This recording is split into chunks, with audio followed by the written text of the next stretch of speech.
আজকের মাননীয় প্রধানমন্ত্রী শুধু আজকের প্রধানমন্ত্রী নয়, মাননীয় প্রধানমন্ত্রী শুধু আজকের বিএনপির নেতা নয়, 90 সালে স্বৈরাচার বিরোধী আন্দোলনে তার ব্যাপক ভূমিকা ছিল। বাংলাদেশের বিভিন্ন ক্রান্তিকালে জিয়া পরিবার সব সময় জনগণের পাশে ছিল।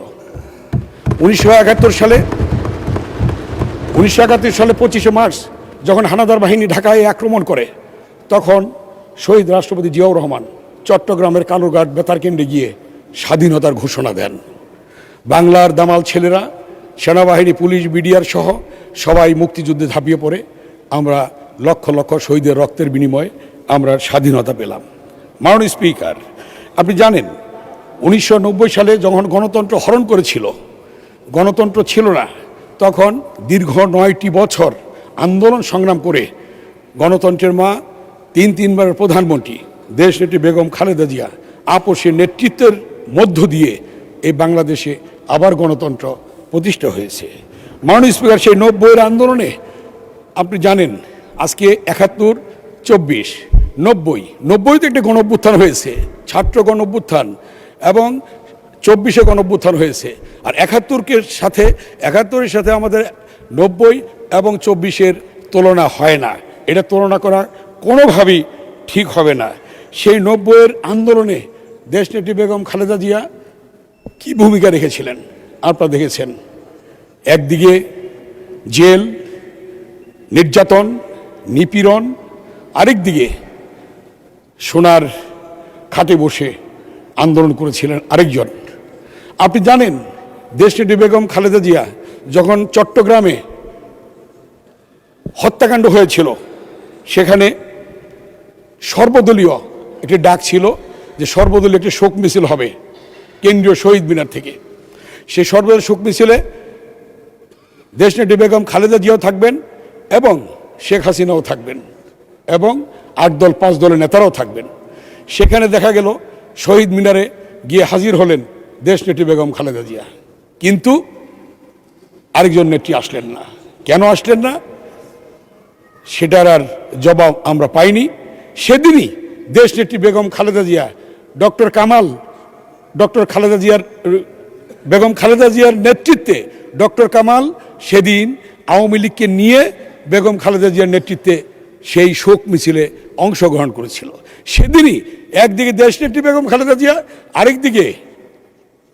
আরেকদিকে সর্বদলীয় নেত্রী হিসেবে তিনি সেদিন প্রমাণ করেছিলেন নিজেকে, এবং বেগম খালেদা সেদিন সর্বদলীয় নেত্রী হয়েছিলেন। সেই মিছিলে আমরাও ছিলাম, এখানে অনেকেই ছিল। মাননীয় স্পিকার, আপনি জানেন 90-এর আন্দোলনে যখন সর্বদলীয় ছাত্রঐক্য আমরা গঠন করি এবং ডাকসু সহ জাতীয় প্রেস ক্লাবের সামনে একটি পেশাজীবী সংগঠনের সমাবেশ ছিল। সেই সমাবেশে আমরা যখন বক্তব্য দেই, তখন লুৎফর রহমান বেনু কিছু ছবি নিয়ে আসলো, এনে আমাদের হাতে দিল যে মইনুল রোডের বাসভবনে আক্রমণ করেছে এরশাদের পেটোয়া বাহিনীরা। এই 90-এর আন্দোলনে আক্রমণ করে সেদিনের তারেক রহমান, আজকের মাননীয় প্রধানমন্ত্রী, তার পিঠে যেভাবে আক্রমণ করেছিল, আঘাত করেছিল, সেই কালো দাগ সম্বলিত ছবিগুলি যখন প্রেস ক্লাবের সামনে আমার বক্তব্যের মাধ্যমে তুলে ধরলাম, সেখান থেকে আন্দোলন আরও বেগবান হলো, উত্তপ্ত হলো, রাজপথে মিছিল বের হলো। মতিঝিলে আল্লাহওয়ালা বিল্ডিং সহ জাতীয় পার্টির যতগুলি ঘর বাড়ি ছিল, ওখানে সবগুলির মধ্যে সেদিন ছাত্র জনতা সেখানে ঘেরাও করেছিল। মাননীয় স্পিকার, এ কথাগুলো আমি বলছি এই জন্যে, দোষ কি জনাব তারেক রহমানের দোষ কি ছিল?